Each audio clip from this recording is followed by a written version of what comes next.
Estamos a las 7 en punto de la mañana. Vamos a tratar el tema del apoyo del Gobierno de la República a nuestros paisanos migrantes, los que por necesidad se han trasladado y viven en Estados Unidos, trabajan y son ciudadanos mexicanos ejemplares,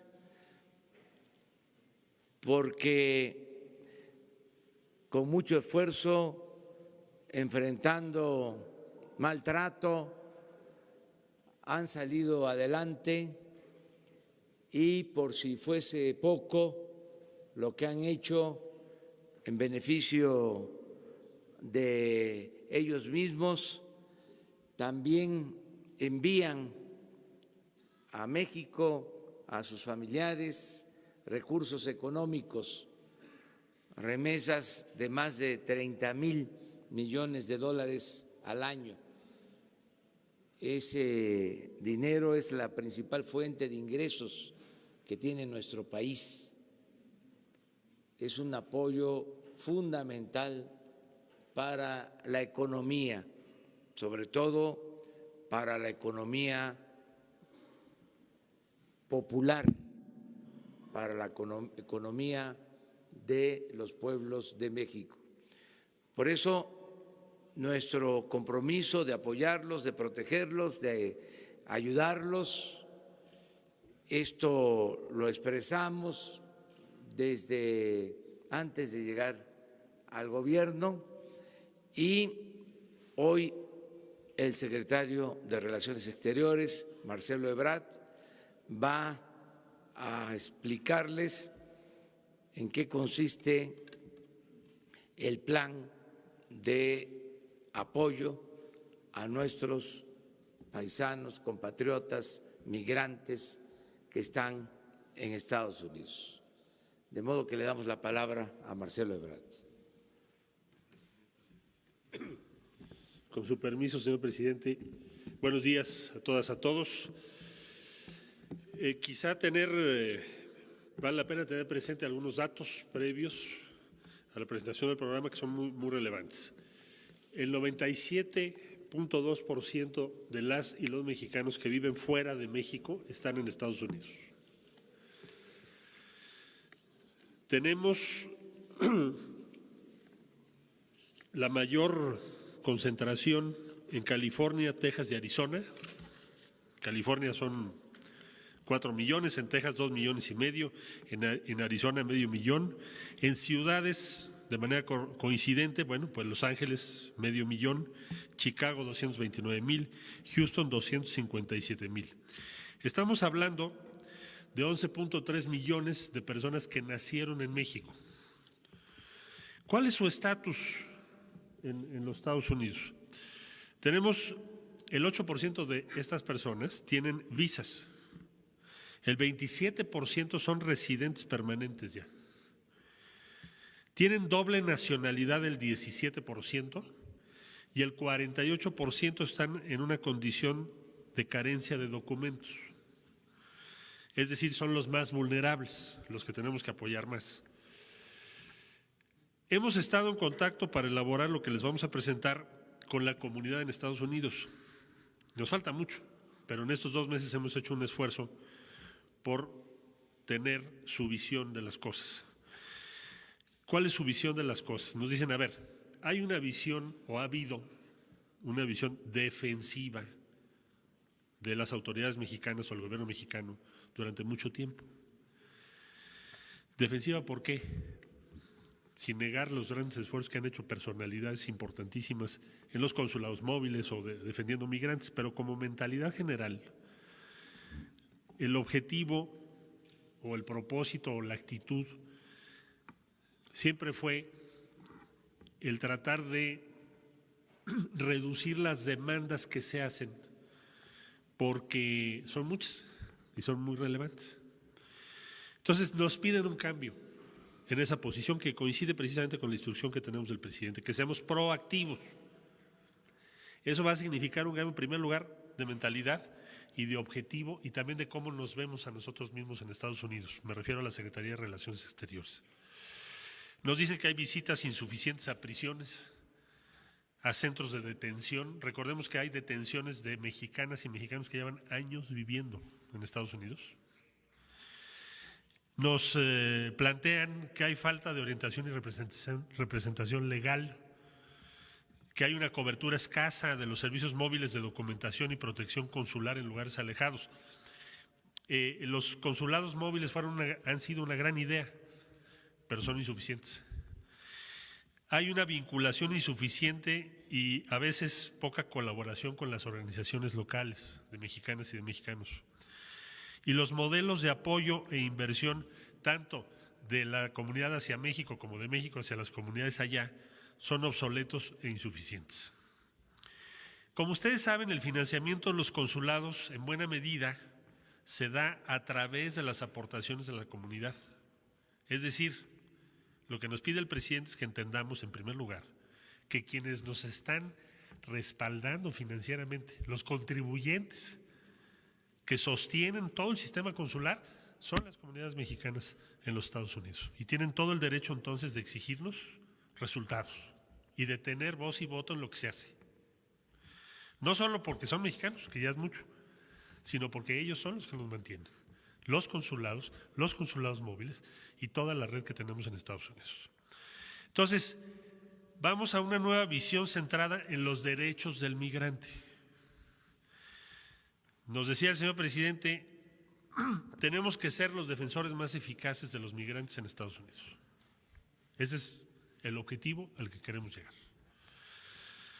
La integridad de las personas, sus derechos. ¿Cuáles son las 10 acciones principales que vamos a seguir para ello?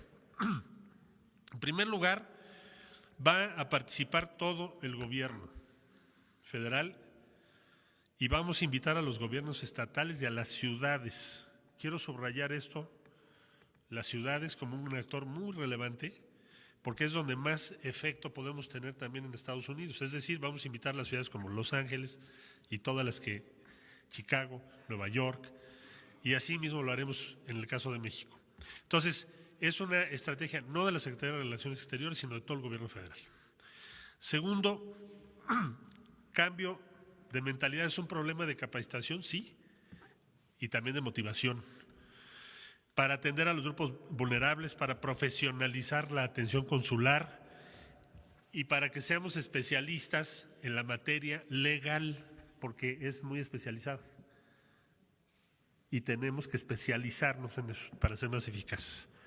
Vamos a ampliar la red de abogados y la red de nuestros abogados con las organizaciones especializadas en la defensa de los derechos de los migrantes mexicanos, que son muchas, pero tenemos que hacer más por los números que ya les expliqué ahora.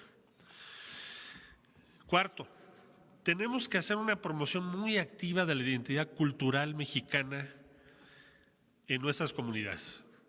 Hoy en día, en Estados Unidos hay ciudades donde es un problema incluso si te oyen hablar español. Y eso está provocando que las personas digan, pues no hablemos español, para empezar la lengua. Y entonces, ¿qué necesitamos? Bueno, pues necesitamos tener un impulso y una narrativa que culturalmente dispute el espacio. Sí, somos una gran civilización y la tenemos que defender. Y no me estoy refiriendo nada más a las actividades de gastronomía o de exposiciones, sino a la narrativa de la gran aportación que la comunidad mexicana ha hecho en Estados Unidos. En esto, en sentido inverso a lo que ha sido la narrativa en cine, en televisión, en series de los últimos 20 años, que siempre tiende a ser muy negativa respecto a la comunidad mexicana. Entonces, esta es una gran tarea. Hoy estamos en un momento favorable por el gran peso que está teniendo la cultura y la capacidad mexicana. Pues ahí está la película Roma con los Óscares, ahí están los temas de México. Bueno, pues aprovechemos eso, actuemos junto con. Eso es una prioridad para nosotros. Quiere el presidente, y nos lo pidió así, que ampliáramos los programas de educación, salud y deporte. Educación de manera muy importante, porque el promedio de escolaridad de las y los hijos de los migrantes mexicanos en Estados Unidos en algunas de las ciudades es menor al de otras comunidades.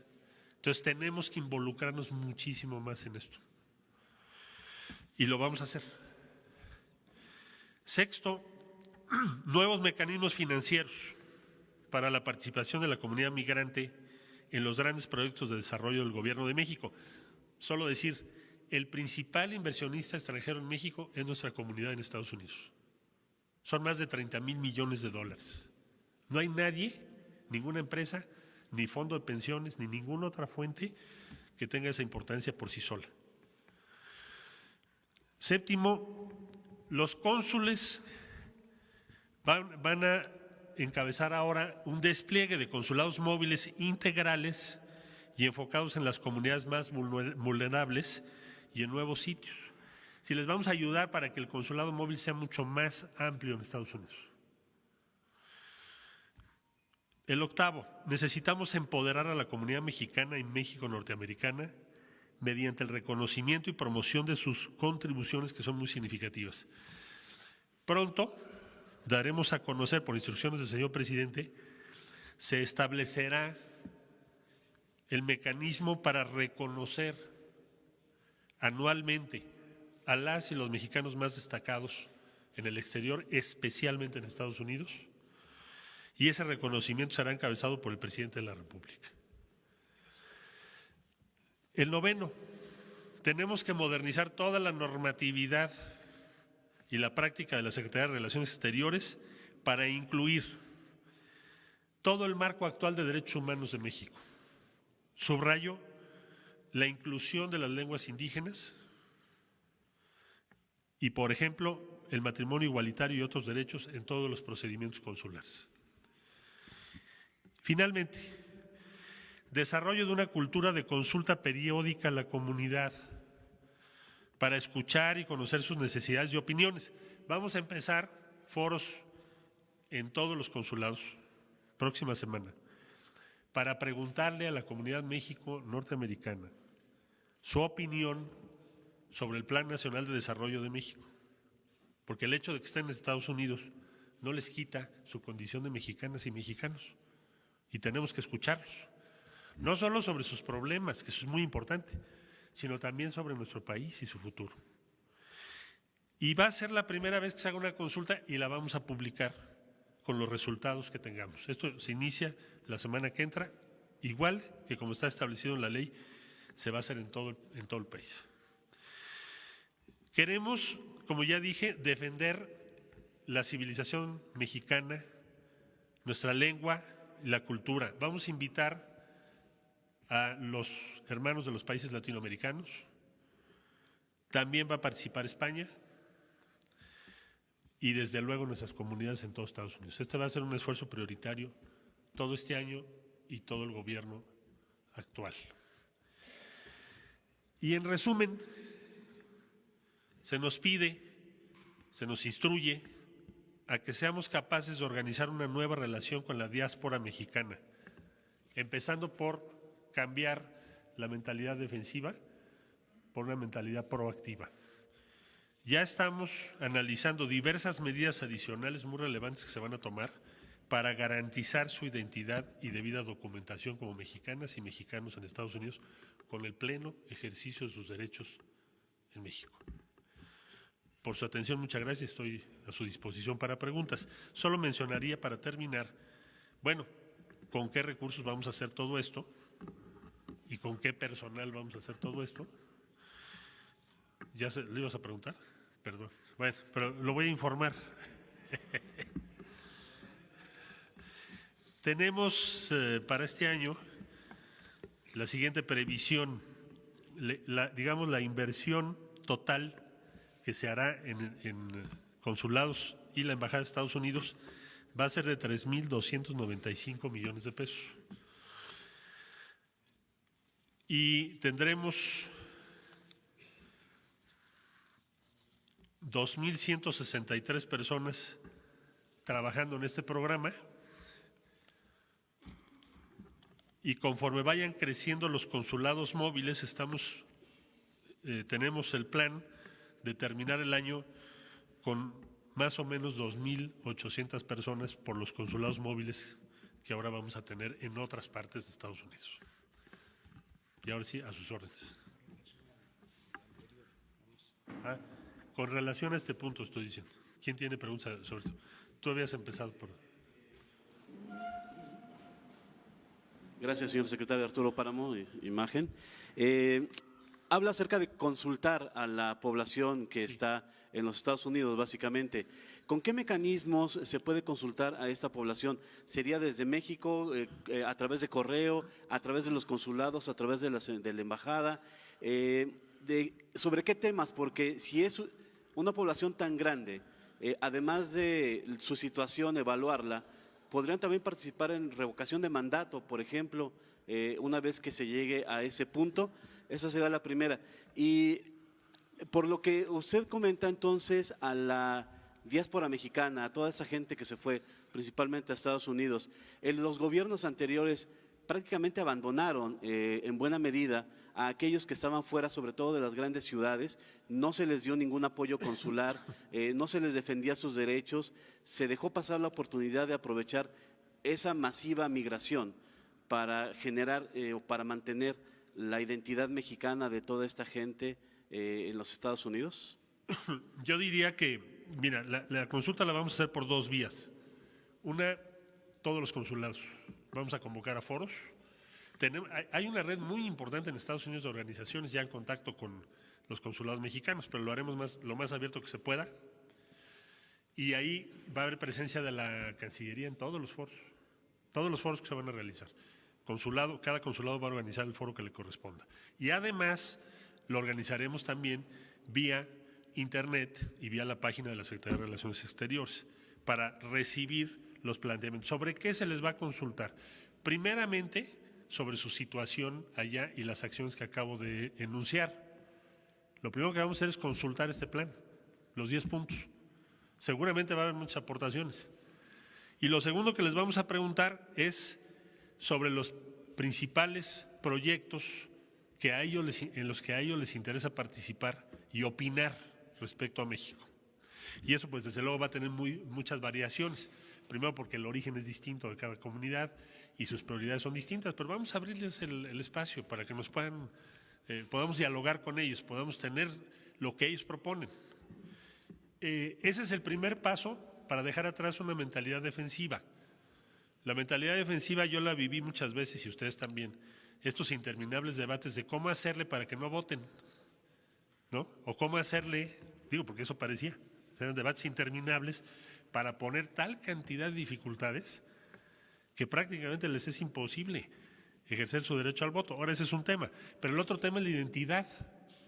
¿Qué sucede si tú estás en Estados Unidos y traes tu credencial del INE o tu licencia y no la puedes renovar en Estados Unidos? Y tampoco puedes regresar a renovarla a México porque pues, tiene una serie de dificultades, es muy pesado para ellos hacer eso.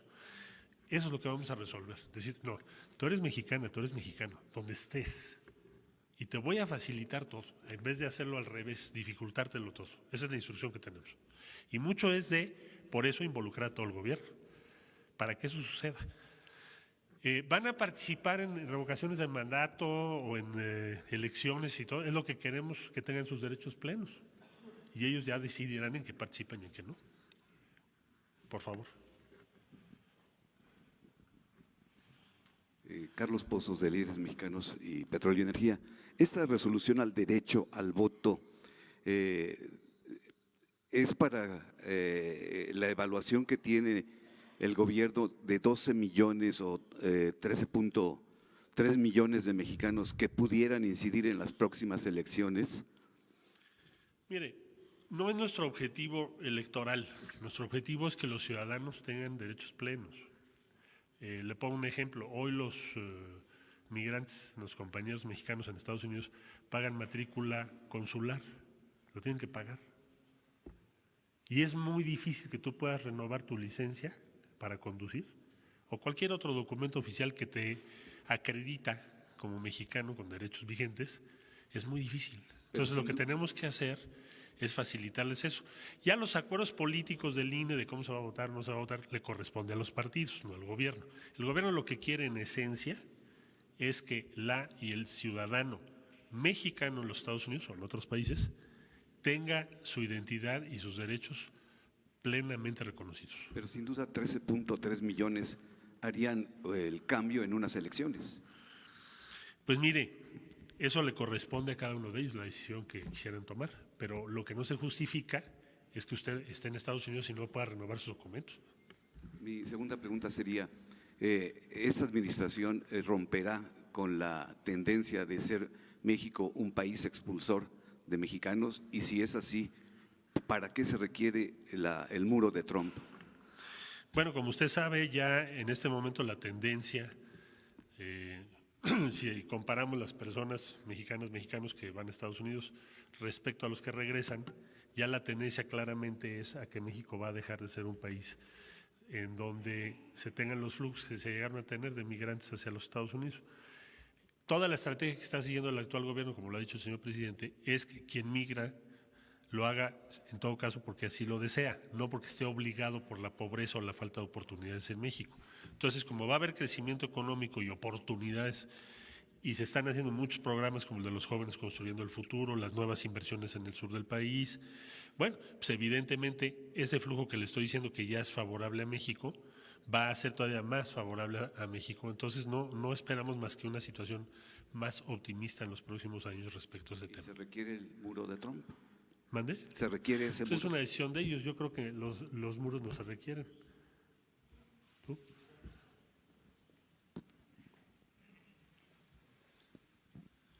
Buenos días, señor presidente. Buenos días, canciller. Alejandro Lelo, de la red de Grupo Cantón. Preguntarle, el programa 3x1 prácticamente desapareció este año en el presupuesto de egresos. El mecanismo para que los paisanos puedan invertir en programas de desarrollo en México, del desarrollo del gobierno, ¿cuál podría ser para este año? Y también el Fondo de Apoyo a los Migrantes, entiendo que prácticamente desapareció. ¿Qué estaría sustituyendo a estos dos programas? Bueno, el primer tema es uno de los asuntos, el número 6, mecanismos financieros que queremos discutir con ellos. ¿Qué me han dicho o qué nos han dicho? Que no les parece lo más adecuado como estaba.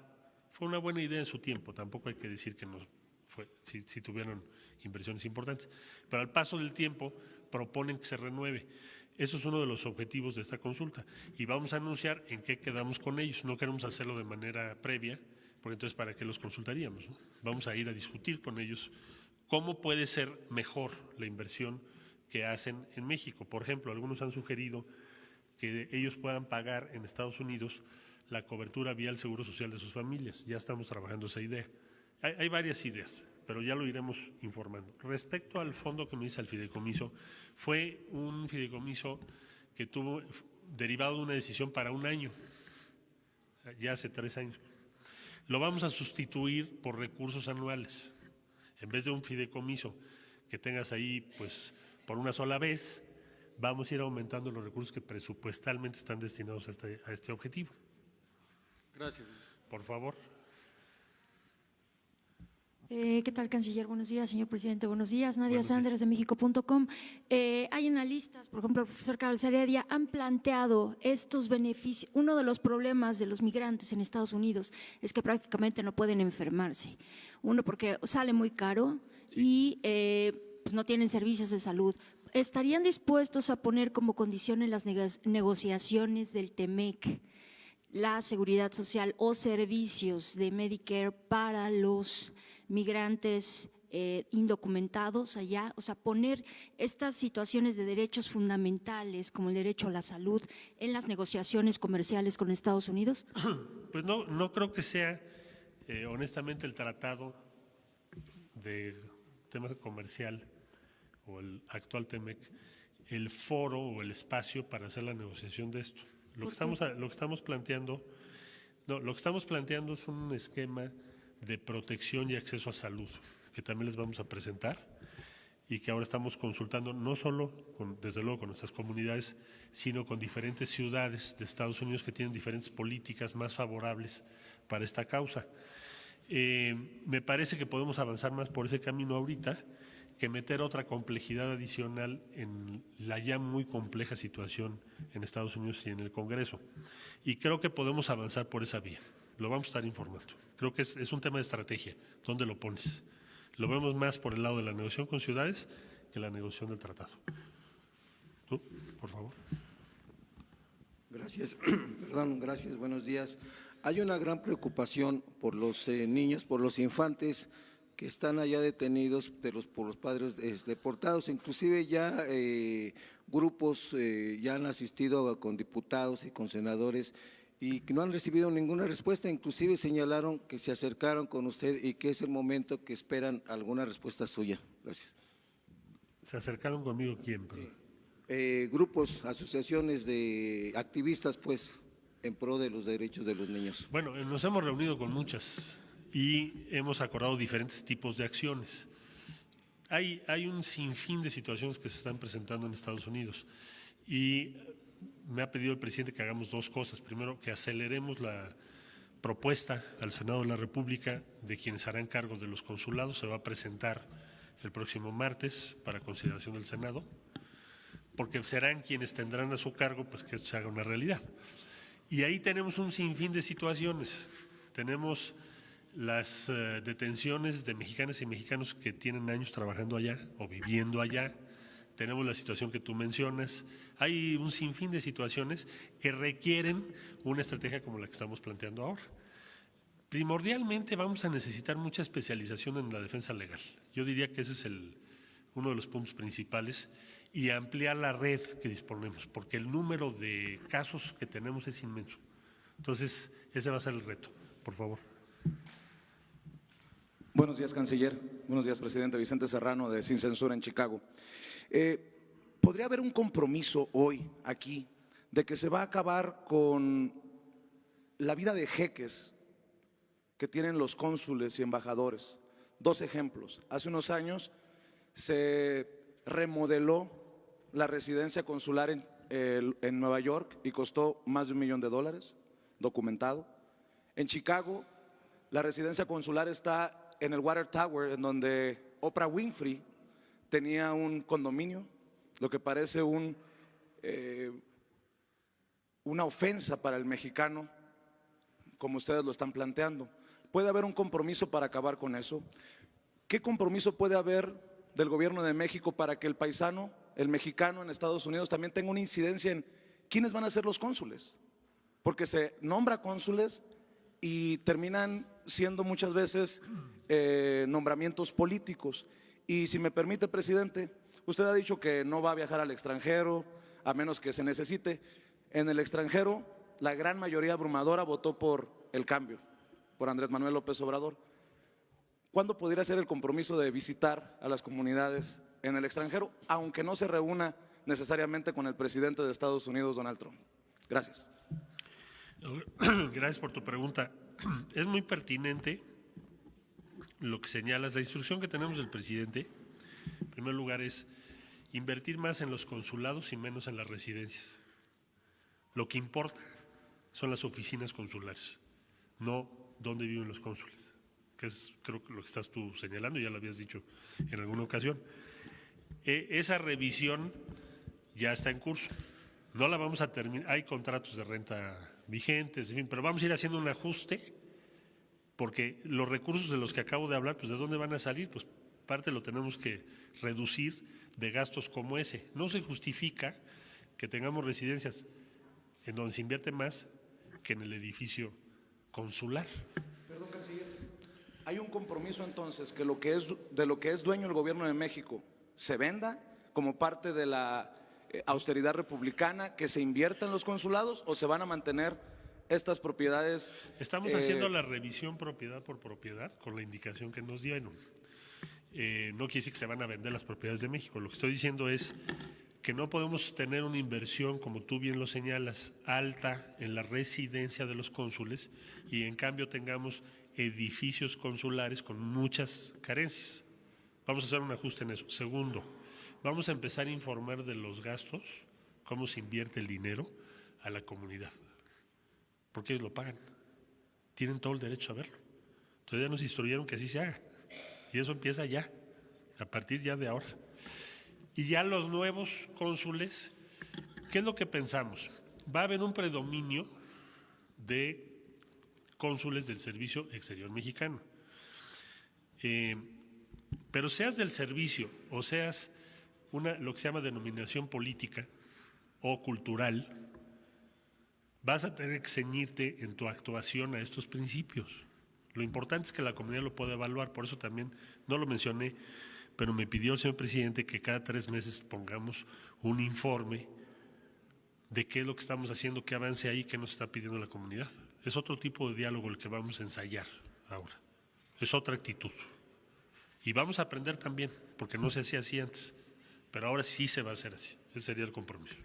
Del presidente, perdón, del presidente, ¿para cuándo puede hacer el compromiso de visitar las comunidades en Estados Unidos, presidente?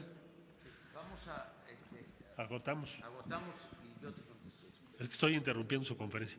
Ya nos apuramos ahorita. Señorita. Buenos días, canciller. Buenos días, señor presidente. Rocío Méndez, Noticias MBS. Sí. En su estrategia, entiendo que es hacia migración, pero también hay un flujo de mexicanos que han debido huir de la violencia de varios puntos de la República Mexicana. ¿En dónde se encuentran ellos en este esquema? Gracias. Migración interna. Bueno, eso no sé si recuerdas, pero si no, con mucho gusto. Que ya están en Estados Unidos. Perdón, yo te entendí, migración hacia México. No, bueno, pues eso es parte de lo que vamos ahora a trabajar, porque por muy diversas razones, lo que se llama migración forzosa o forzada es por pobreza o por violencia. Y entonces, ese universo es el que vamos a un encuentro con ellos y con ellas, y a tratar de hacer las cosas juntos, y a tener una visión común, y a decirles los recursos que hay son estos, ¿qué hacemos con estos recursos? Vamos a hacer lo mejor posible, abandonar una idea defensiva. Incluso en seguridad, ¿se les podría garantizar ya un cordón, un resguardo? Bueno, vamos a ver caso por caso, pero seguramente habrá casos donde lo tengamos que hacer y lo tendremos que resolver de una forma u otra. Si les parece, 2 y ya dejamos al presidente su conferencia. ¿Sí? Allá atrás, ¿sí estás haciendo? Eso. Gracias.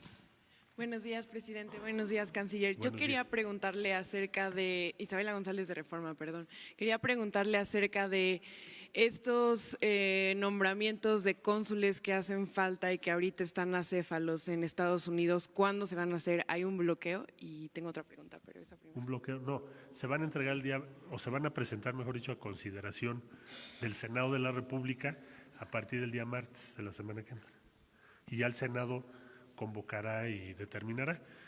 Cada vez tendremos mucho, no solo más presencia en la comunidad, sino también más evaluación de la comunidad de lo que estamos haciendo. Eso es lo que nos interesa. Y la segunda pregunta, hoy el Consejo de Seguridad de las Naciones Unidas va a votar 2 resoluciones, una para llamar elecciones en Venezuela y otra para apoyar a Maduro. ¿En qué sentido va a votar México? Bueno, México planteó en el Consejo de Seguridad, acaba de ser el fin de semana, lo que es el punto de vista mexicano y el mecanismo de Montevideo, que se basa en la búsqueda de una solución pacífica y democrática, pero que le corresponde a los venezolanos, y desde luego excluye el uso de la fuerza. Y esa posición ha recibido mucha simpatía de muy diversos países, no nada más en nuestra región. Esa va a ser la posición mexicana. Lo que sea compatible con esa posición, lo apoyaremos, y lo que no, no.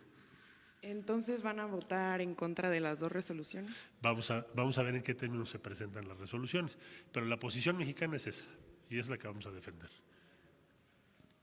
Última pregunta, allá de aquel lado, por favor. Muchas gracias. Buenos días, canciller. Buenos días, señor presidente. Miguel Arzate, del Sistema Público de Radiodifusión, Canal 14.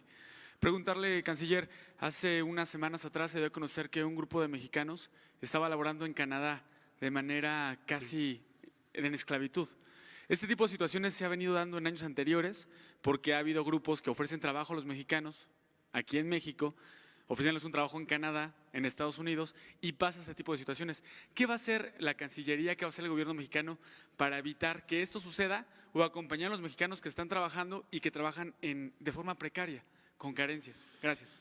Uno de los objetivos de ampliar los consulados móviles, en este caso también en Canadá, es ese, porque si no es muy difícil que tengamos la información. Una parte importante de que tengamos más consulados móviles es saber las condiciones en las que están nuestros compatriotas en localidades relativamente más alejadas que lo que son las ciudades o las grandes ciudades. Entonces, ese es uno de los objetivos. El otro es la sanción, porque ahí hay delitos. Entonces, lo que vamos a hacer es emprender el proceso judicial, jurisdiccional, contra los responsables por trata de personas y otros delitos en contra de ciudadanas y ciudadanos mexicanos. Es lo que vamos a hacer. La sanción y la detección y prevención oportuna.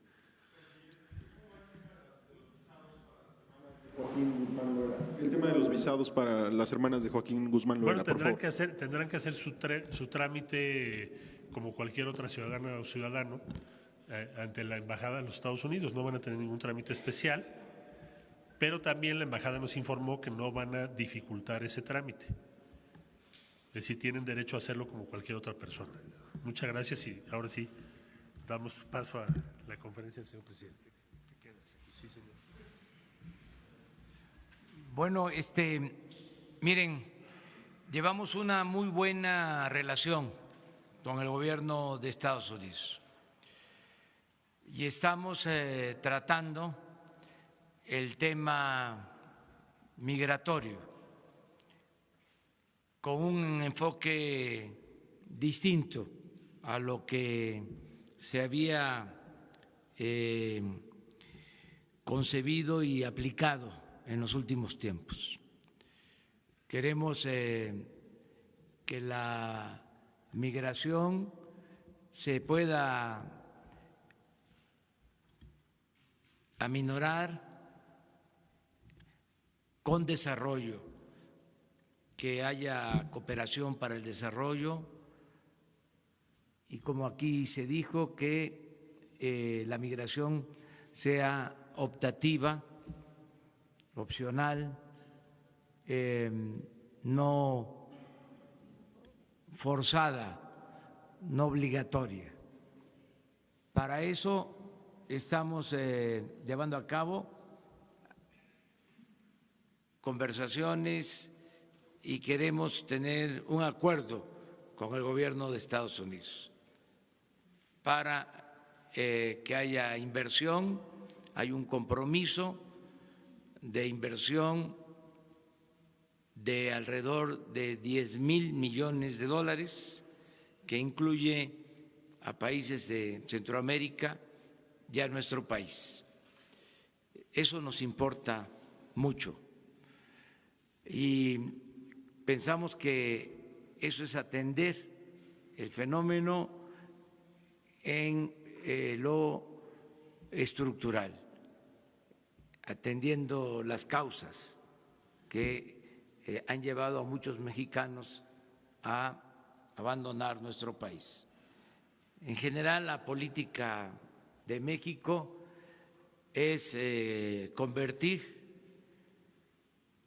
el sueño de que los mexicanos puedan trabajar y ser felices donde nacieron, donde están sus familiares, sus costumbres, sus culturas, convertir ese sueño en realidad. Hacia allá vamos. Y estamos optimistas porque va a crecer la economía y van a haber muchos empleos en México. Yo les comentaba que solo en Chiapas, este año, 80,000 empleos permanentes en el programa Sembrando Vida. 80,000 empleos permanentes en este año, en Chiapas, con un solo programa. De modo que va a haber mucho trabajo para los mexicanos. Estamos, por ejemplo, construyendo caminos de concreto, no de asfalto, sino de concreto hidráulico, de cemento, en los municipios de Oaxaca. Y los está haciendo la gente con mano de obra, no con uso de maquinaria, solo con revolvedoras, para crear muchos empleos bien pagados. Y el propósito es solo en Oaxaca hacer cerca de 300 caminos. Es trabajo. Mucha gente que se tenía que ir a buscarse la vida al norte y ahora tiene trabajo en sus comunidades, en sus pueblos. El proyecto del Istmo de Tehuantepec, ese es el propósito. Son cortinas de desarrollo de sur a norte para ir deteniendo a los mexicanos y que no tengan necesidad de migrar.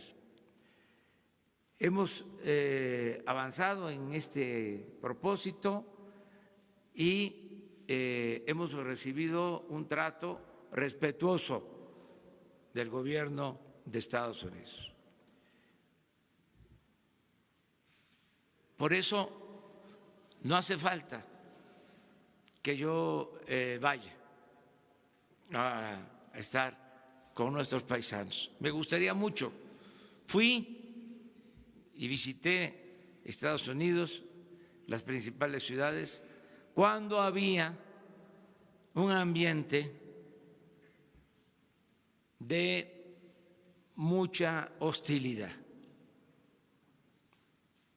Y fui y hice presencia y fijamos postura.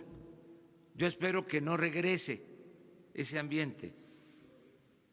Sí, pero siento, porque tengo información, que ha minorado, a pesar de que sigue siendo un tema, lo digo con toda claridad, de política, un tema de uso electoral, algo indebido que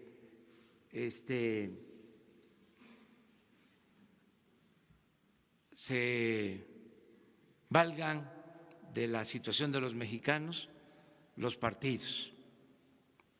Ese no debería de ser tema, pero afortunadamente ha sido menos agresivo el lenguaje, el discurso y sobre todo tengo resultados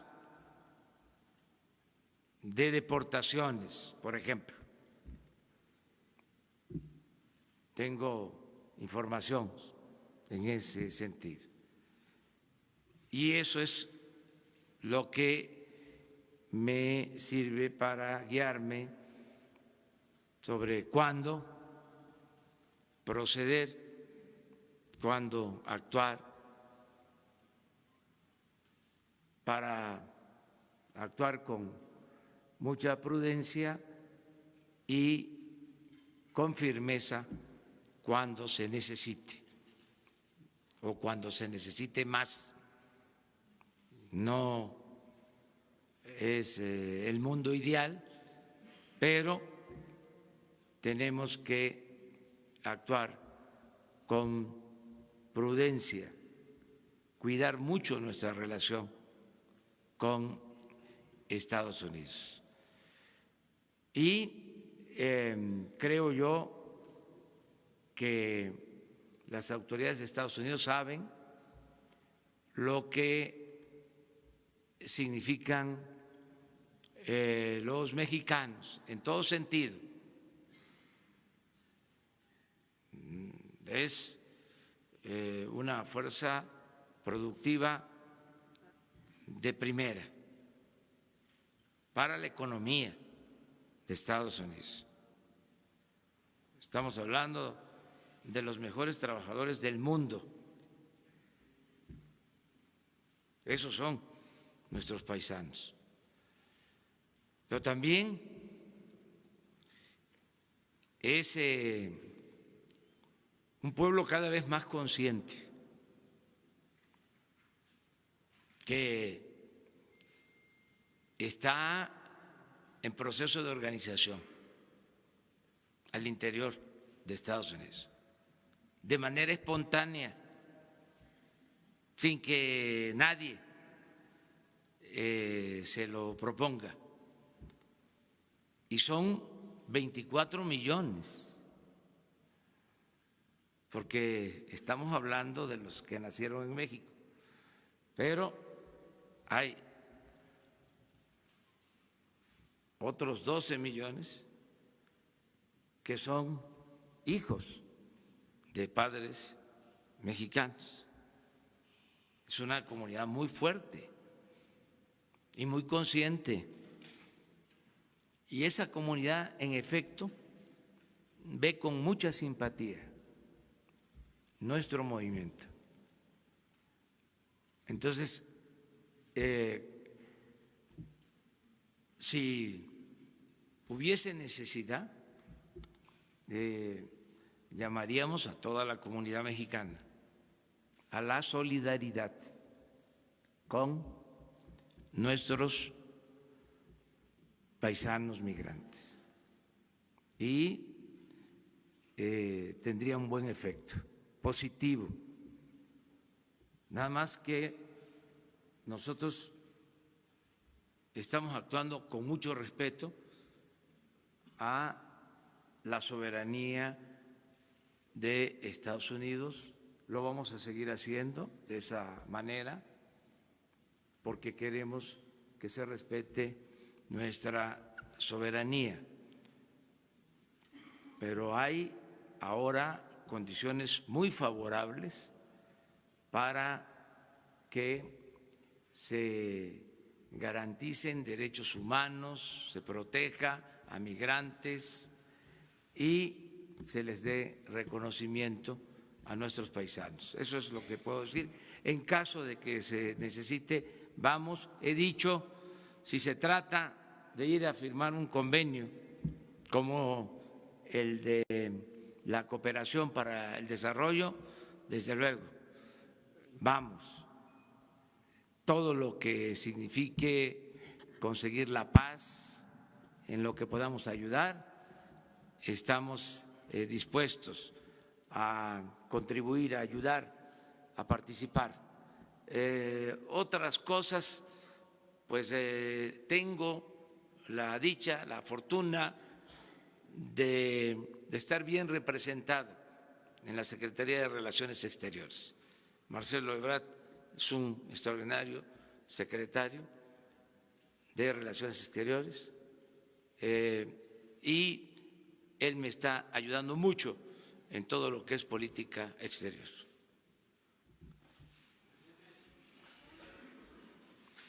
Bueno, vamos con 3 porque ya.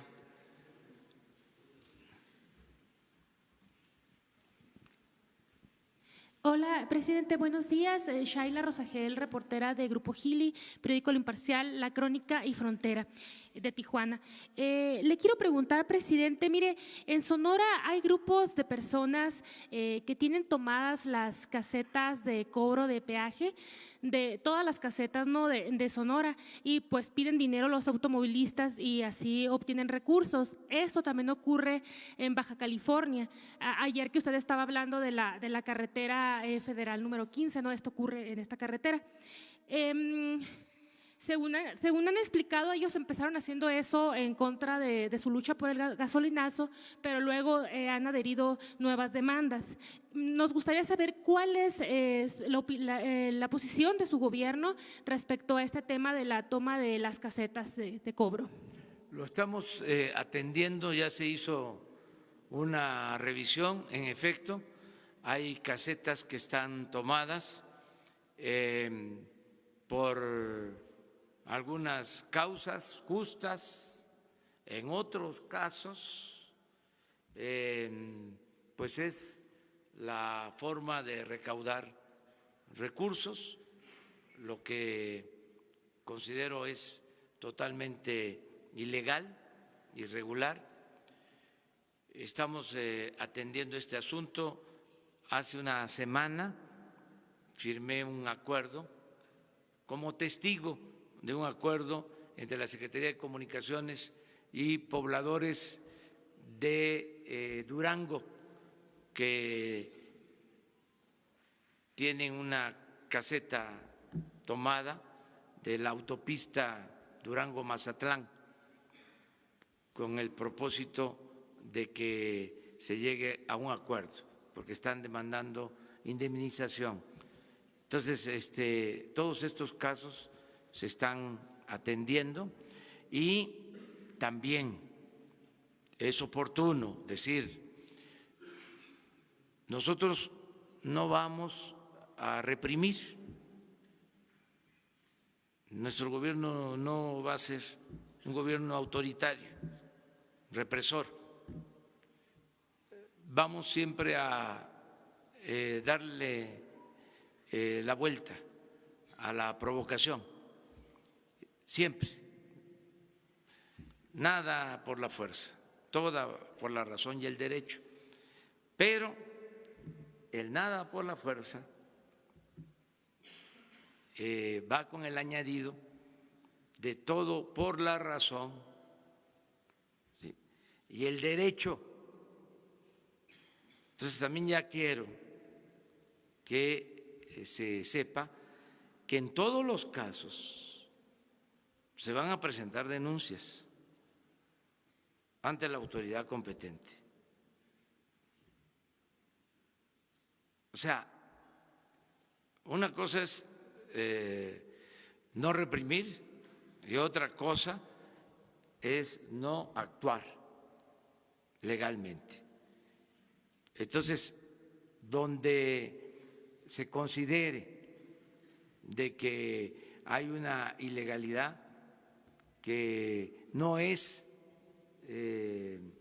por un acto de justicia o que se esté pidiendo que se atienda una injusticia y es por un negocio particular, ya sea de un grupo o de dirigentes, se va a presentar denuncia ante la autoridad competente. En este caso, ante la Procuraduría de Justicia, ahora Fiscalía General. Todos aportarnos bien, todos aportarnos bien. Y se va a cumplir la máxima de que al margen de la ley nada y por encima de la ley nadie. Presidente, ¿tienen un estimado nada más, le han dado de la Secretaría de Comunicaciones y Transportes un estimado de las pérdidas que genera la toma de casetas? Sí, se tiene por parte de la Secretaría de Comunicaciones todo un análisis sobre las casetas tomadas y lo que se deja de percibir es como todo lo que no ingresa lo pierde la hacienda pública y no olvidemos que el presupuesto es dinero del pueblo, es dinero de todos. Va a estar con ustedes más tarde, van a estar con ustedes el secretario y el subsecretario de Comunicaciones, porque se va a aclarar lo de la comunicación del helicóptero que se cayó y en donde lamentablemente perdieron la vida la gobernadora de Puebla y su esposo. Entonces, para aclarar este tema, va van a estar con ustedes terminando esta reunión. Les van a entregar la cinta, la grabación, les van a dar la explicación del por qué el comunicado que impedía que se diera a conocer esta comunicación, les van a informar sobre el avance de la investigación, van a tener todos los datos y aprovecha para preguntarle sobre este tema. Dos más, ¿no? A ver allá, para variarle, ¿no? Buenos días, presidente. Antonio López, del diario La Razón. Primero, si me puede hablar sobre la construcción del tren de Guadalajara, saber si ya tienen los recursos, se requieren 4.500 millones de pesos, señala el gobierno de Jalisco que ya se tienen presupuestados 1.000 millones, saber si ya tienen este recurso para que pueda terminarse a finales de año, como usted lo mencionó, y preguntarle también si ya se puso en contacto con usted el gobernador del Estado de México, pues para externar qué es lo que piensa sobre que el tren de Toluca pues va a quedar pospuesto. Esto por una parte. Y bueno, ahorita si me lo permite le hago otra pregunta. Pues de una vez la otra.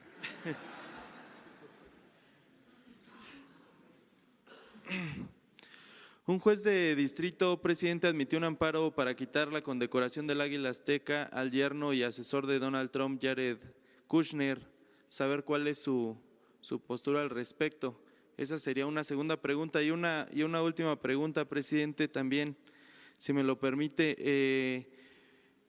La CNDH emitió una recomendación, en su última recomendación sobre el caso Iguala el 28 de noviembre del año pasado, particularmente en el capítulo 31, pidió que se investigue administrativa y penalmente a César Alejandro Chávez Flores. Él fue exvisitador de la PGR, encargado de dictaminar la investigación contra el extitular de la Agencia de Investigación Criminal Tomás Herón. Esta investigación se pide porque supuestamente la CNDH encontró que en su investigación él impuso una sanción administrativa y no penal contra Tomás Herón.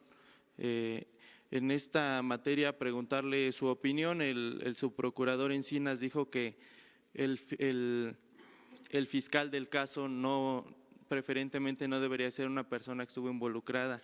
Sin embargo, los padres de los normalistas piden que César Alejandro sea el fiscal. Saber qué opina al respecto. Serían las tres preguntas. Gracias. Bueno, yo en lo último me guío por la opinión de Alejandro Encinas, que es el que está atendiendo este asunto, toda la materia de defensa de derechos humanos.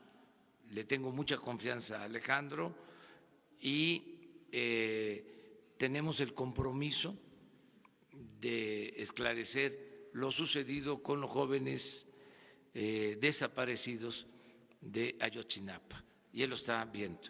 César Alejandro, entonces, preferentemente no debería de ser propuesto para ser el fiscal del caso, toda vez que estuvo involucrado en la investigación y que la CNDH pidió que se… Si los padres, pero es una opinión, como tú mismo lo estás solicitando, no lo aceptan, no debería de ser. Perfecto. Lo segundo es… Sobre esta resolución para la condecoración. Exacto. Pues es un procedimiento legal, pero políticamente nosotros no queremos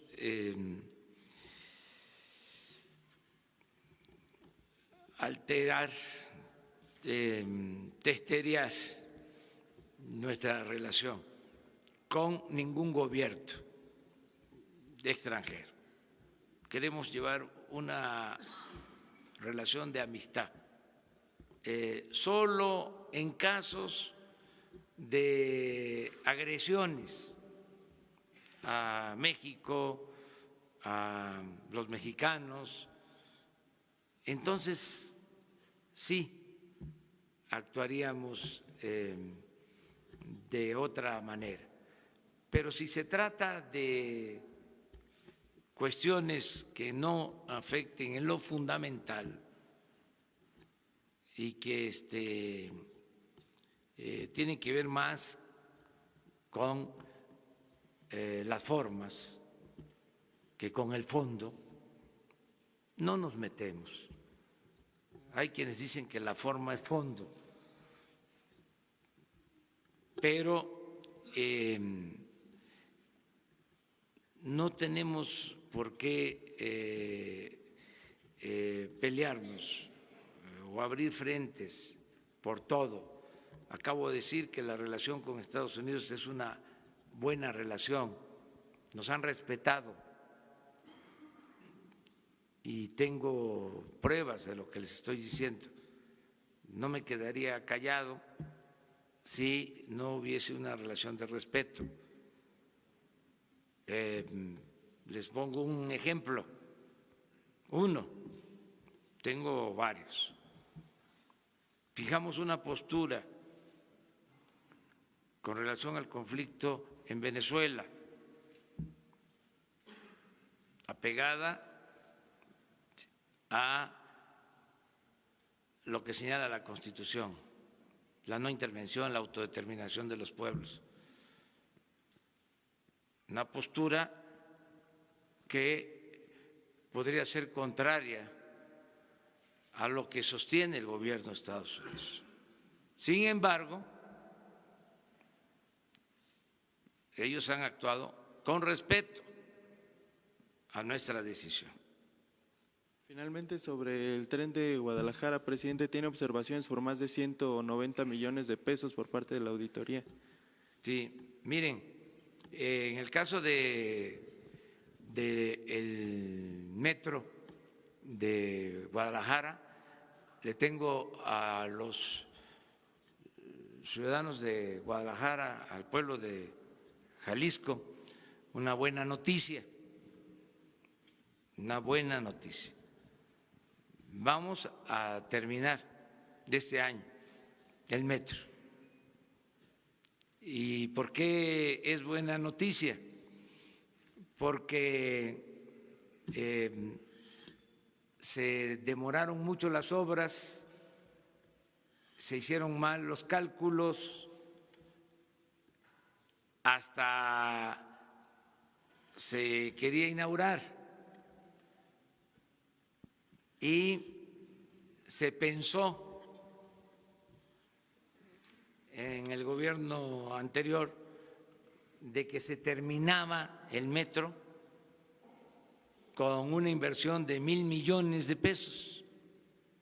Sin embargo, se hizo la revisión y para terminarlo, después de muchos daños ocasionados que han padecido en Guadalajara y en la zona metropolitana de Guadalajara, otros municipios que integran la zona metropolitana,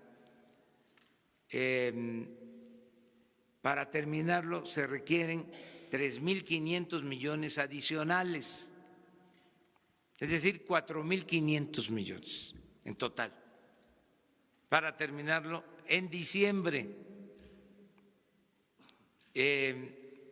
Tomamos la decisión de reunir recursos, dándole prioridad a la terminación de esta obra, para que ya se concluya. Esta es una buena noticia para los habitantes de Guadalajara, de Jalisco, de toda la zona metropolitana, de Guadalajara, Zapopan y de otros municipios. Nos hizo un planteamiento el gobernador de Jalisco y estamos dando respuesta. a ese planteamiento. ¿Los 3.500 restantes los pondrá el gobierno federal? El gobierno federal de ahorros y de transferencias de recursos, porque estamos también reprogramando. Miren, el presupuesto de este año se hizo a la limón,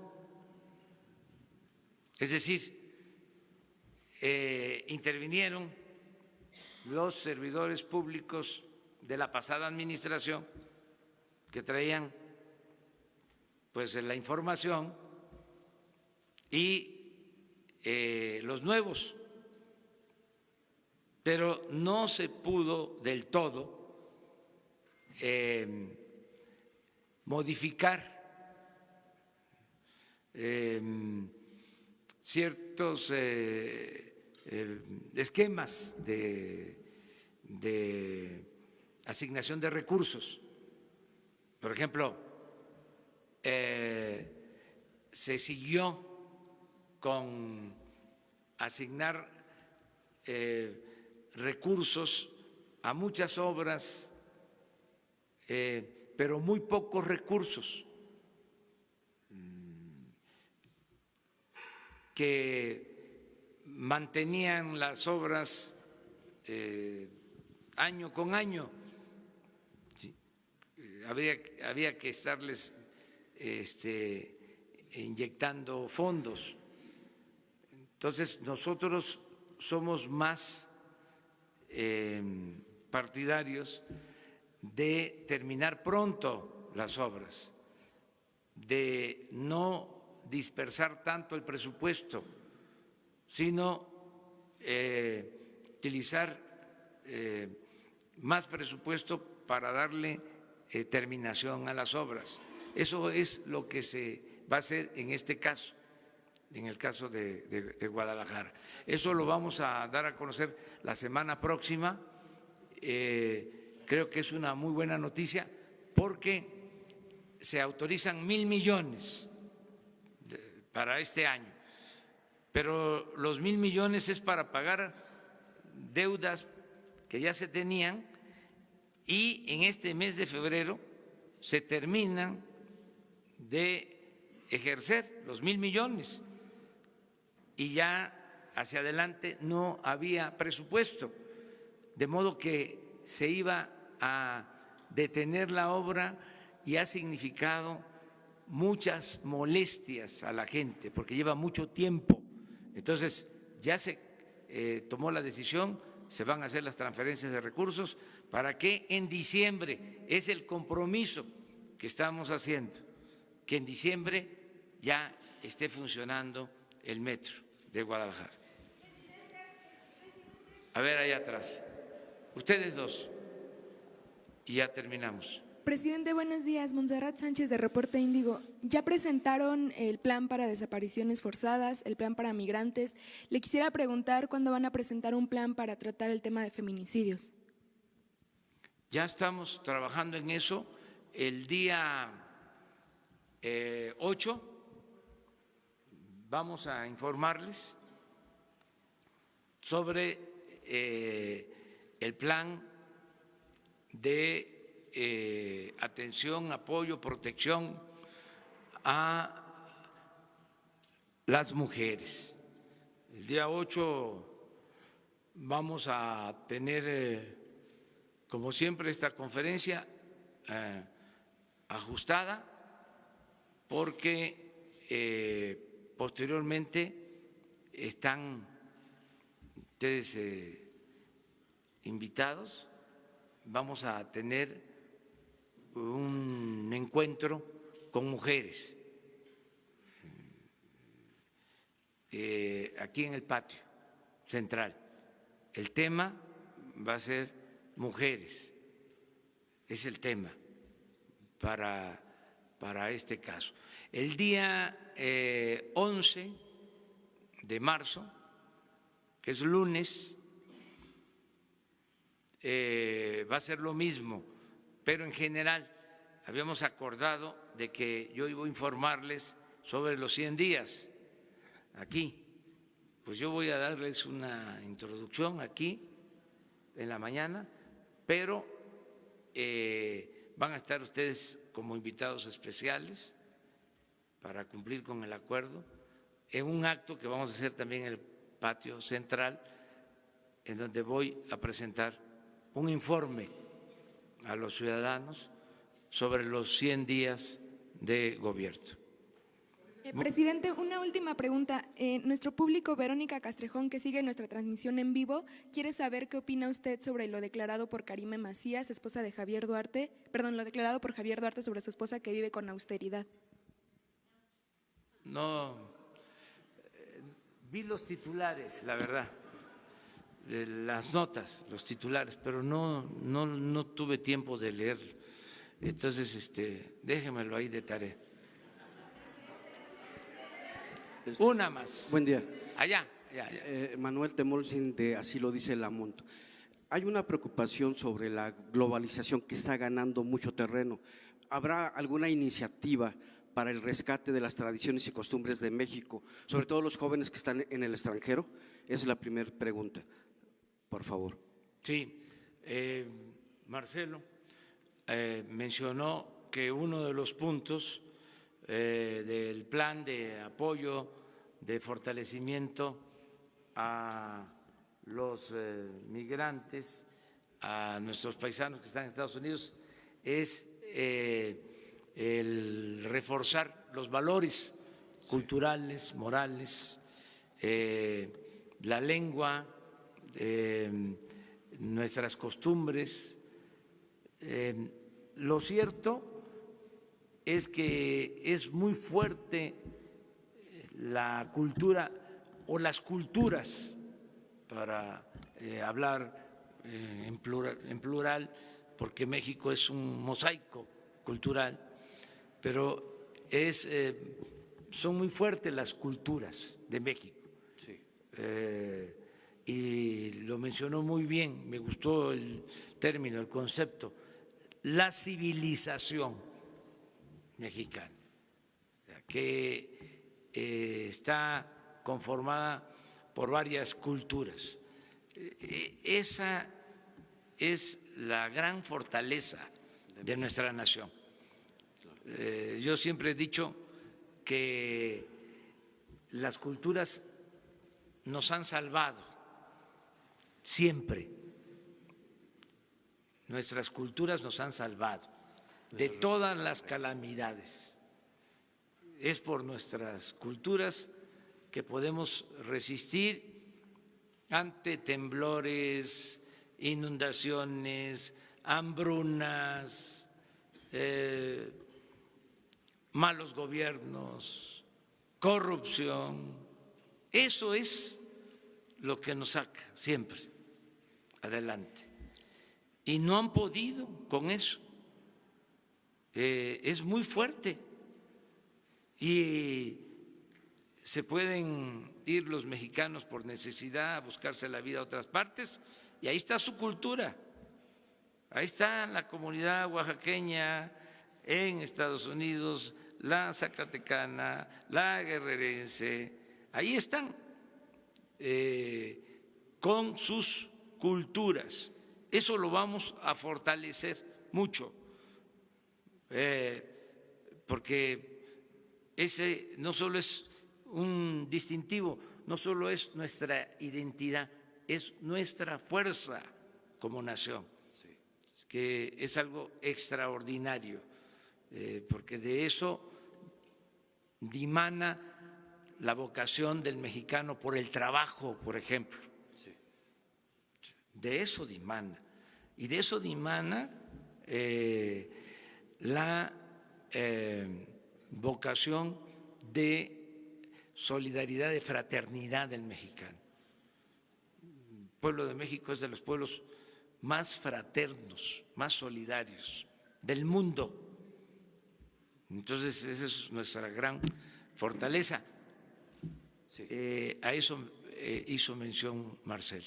Sí. Hablando de los migrantes que vienen de Centroamérica, hay muchos grupos que se manifiestan en tener la primera oportunidad de trabajo que usted ofrece, que lo ha comentado, les daría oportunidad a los mexicanos primero de tener ese trabajo? Va a haber trabajo para los mexicanos y para los no mexicanos. Yo espero, no es un reto ni nada por el estilo, pero yo espero que en un futuro próximo el gobierno de Estados Unidos tenga que pedirnos acuerdos para que puedan ir a trabajar mexicanos a Estados Unidos. Y también porque van a haber muchos empleos en México, muchos trabajos en México, y van a tener ellos necesidad de trabajadores. O sea, ese es mi cálculo. Eso es lo que yo estoy percibiendo para el mediano y largo plazo.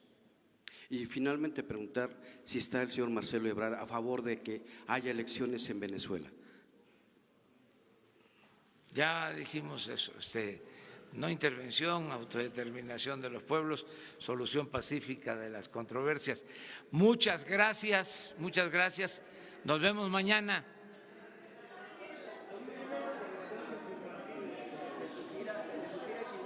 Miren, sí, las expectativas de crecimiento hay que verlas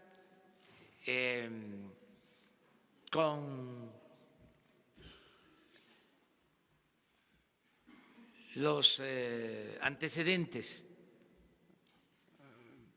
como todo, se tiene que ver en contexto. No se puede solo ver el árbol sin el bosque.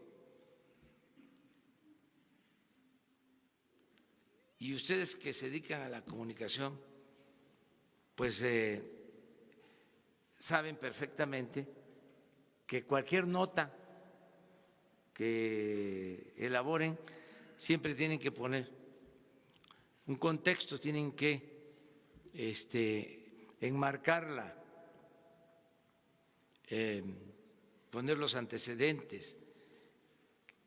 Miren, cuando entró Zedillo, en su primer año se cayó la economía casi 7 puntos.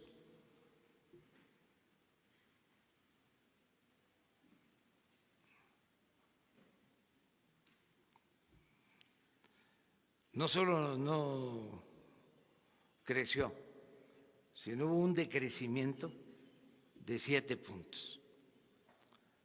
Luego entró Fox y también descendió la economía. Creo que -0. ¿Cuánto? Ándele. No, ya me están ayudando. Espera, vamos a terminar. Vamos a terminar, sí. Luego siguió Calderón. El primer año 2.4. El primer año. Sí. El último de Fox 5.2. O sea, cuando entra Calderón, primer año, se le cae la mitad con relación al año anterior. El primero de Peña, 1.4. Sí. Y ahora están diciendo que el primero de nosotros va a ser 1.6.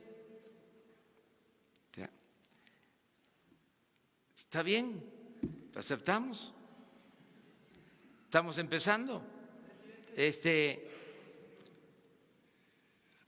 Les vamos a demostrar que va a crecer más la economía y ayer hicimos un compromiso muy importante con el Consejo Coordinador Empresarial, que dicho sea de paso, el presidente del Consejo Coordinador Empresarial, José Salazar, de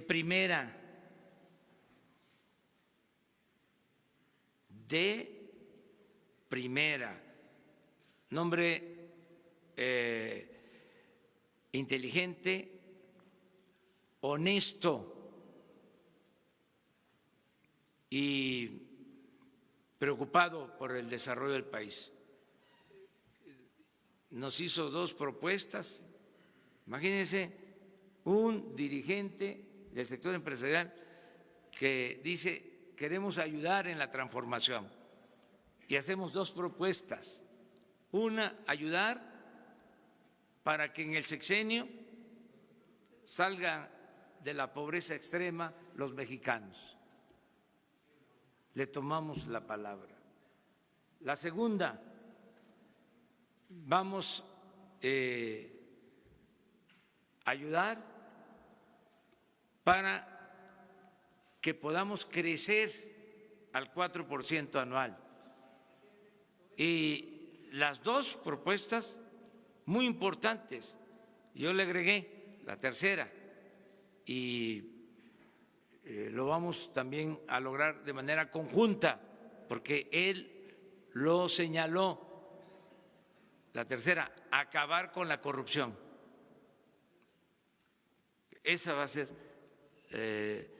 la otra aportación, el otro legado que vamos a dejar en un gobierno que representa a todos, un gobierno que es de todos,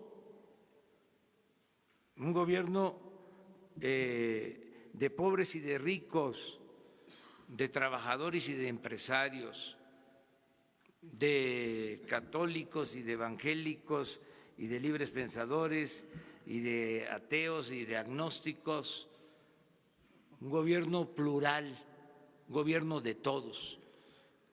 Pero esos 3 propósitos, crecer al 4%, que no haya pobreza extrema y que se destierre la corrupción del país, ese es el gran propósito del gobierno de la República, de México.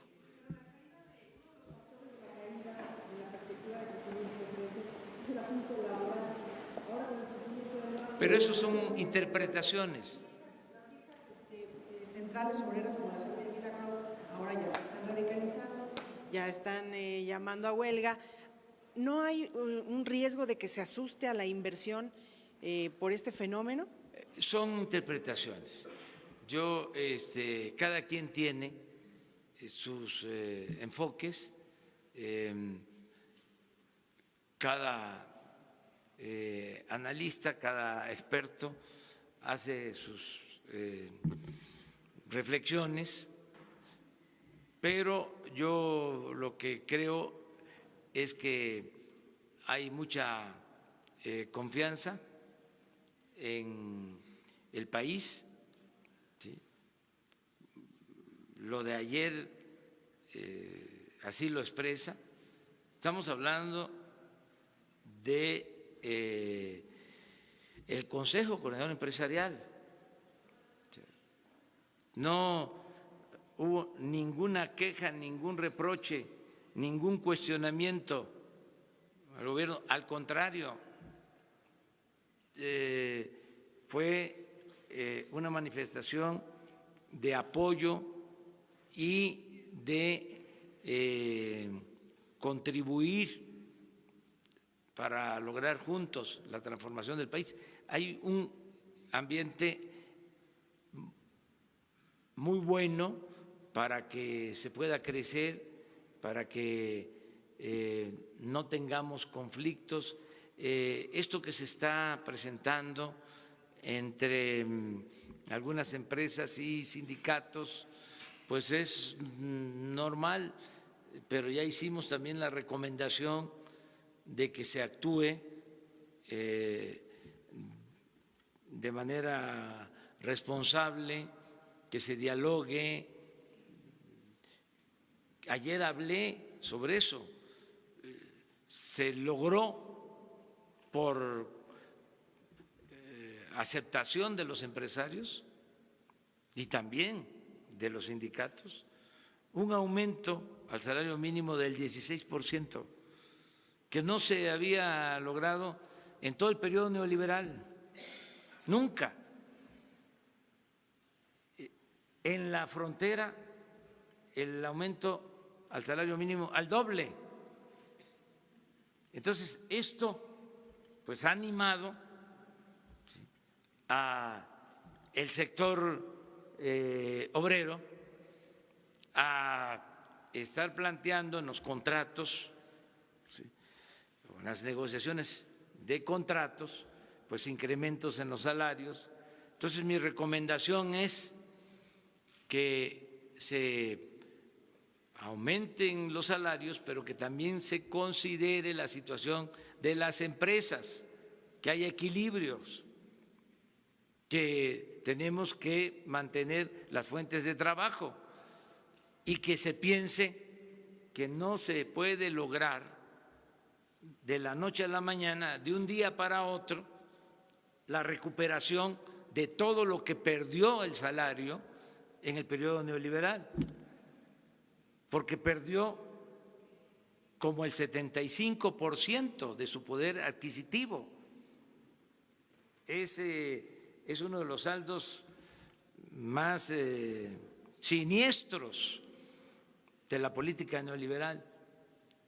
Ayer lo recordaba, hubieron años en este periodo neoliberal, en estos 36 años de periodo neoliberal o neoporfirista, donde los aumentos al salario mínimo se daban por abajo de la inflación. Una cosa no solo injusta, inhumana. Bueno, pero no se puede recuperar en un año lo que se perdió en 36, porque se afectaría la economía y en vez de avanzar volveríamos al retroceso. Entonces, que esto se tome en cuenta, que nunca más los aumentos salariales se queden por abajo de la inflación, que se mejoren las condiciones salariales, que haya justicia laboral, pero que al mismo tiempo se cuiden las empresas, que no se genere un ambiente de inestabilidad en lo laboral, en lo productivo. Eso es lo que puedo comentar. Claro. Y, presidente, aprovechar para preguntarle, hay un proyecto en el Tribunal Electoral para tratar de reponer el asunto del registro del Partido Encuentro Social. Hay quienes refieren que hay presiones de este gobierno para que ese partido tenga registro. Usted en el interés fue su aliado en esta campaña que recién pasó. Claro, el gobierno no tiene sindicatos, el gobierno no tiene partido. Me estoy riendo porque es como una porra grosera de los Pumas.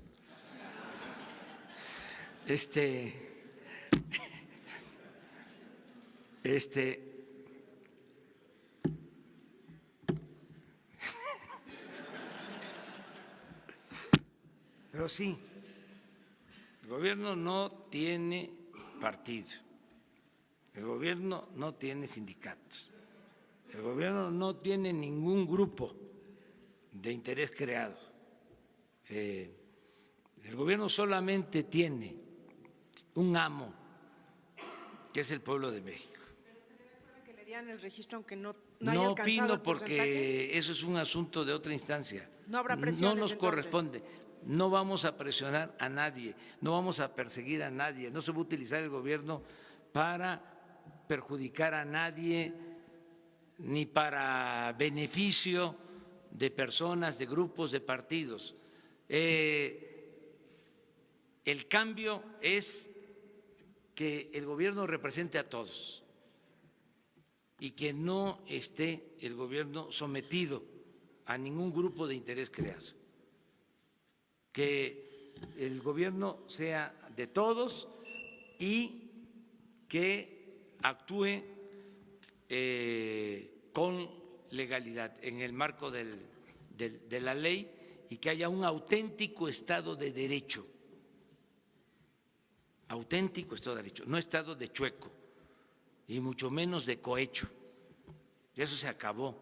Entonces, por eso cada vez que haya un asunto como el de que se prohibió que se escucharan las cintas de la comunicación entre el aeropuerto de Puebla o para con los pilotos del helicóptero que se desplomó, que se cayó, abrir. Mañana vamos precisamente a tratar lo de la apertura de los archivos antes del CISEN, la llamada Policía Federal de Seguridad. ¿Es policía? Sí. Dirección General de Seguridad. Del 85, sí, del 85 para atrás. Sí. Y luego de ya todo lo que manejaba el CISEN. Pero mañana vamos a dar a conocer el decreto y ya se abren los expedientes. O sea, transparencia completa, total.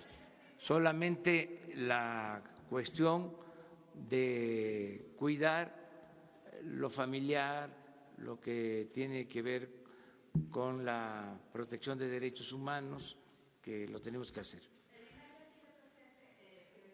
Las pruebas de la corrupción en el aeropuerto, que usted hablaba que hubo corrupción en el proyecto del aeropuerto de Texcoco, el Instituto de Transparencia le pide que muestren esas pruebas. ¿Va a atender este llamado del instituto? Sí, se atiende, sí.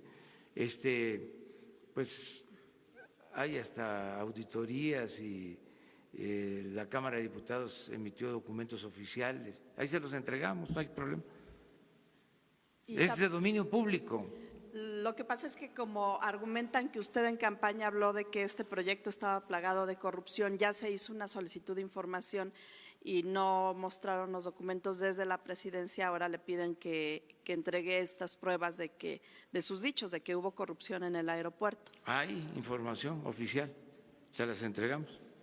Y también hoy publica la mamá de Marta Erika Alonso una carta muy dura con respecto a lo que ocurrió. Primero, bueno, evidentemente su molestia por esta reserva de los 5 años que ya se va a reparar, pero habla también de que es inadmisible que Miguel Barbosa sea el candidato porque está con las manos manchadas de sangre, dice, y que el partido de usted, Morena, pues lo postule nuevamente como candidato. Eso es otro asunto. Respeto mucho la opinión de la señora, pero eso es parte de lo partidista y no me meto en eso. Muy bien, muchas gracias. Nos vemos mañana.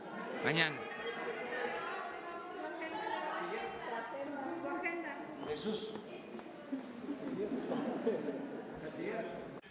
El señor subsecretario de Transporte, ingeniero Carlos Morales, hará ustedes una descripción de a qué se debió esta comunicación y cuál es la situación. Yo quiero simplemente aclarar algunas cosas y dejarlo a él porque hoy se inaugura justamente en un momento más una reunión que se llama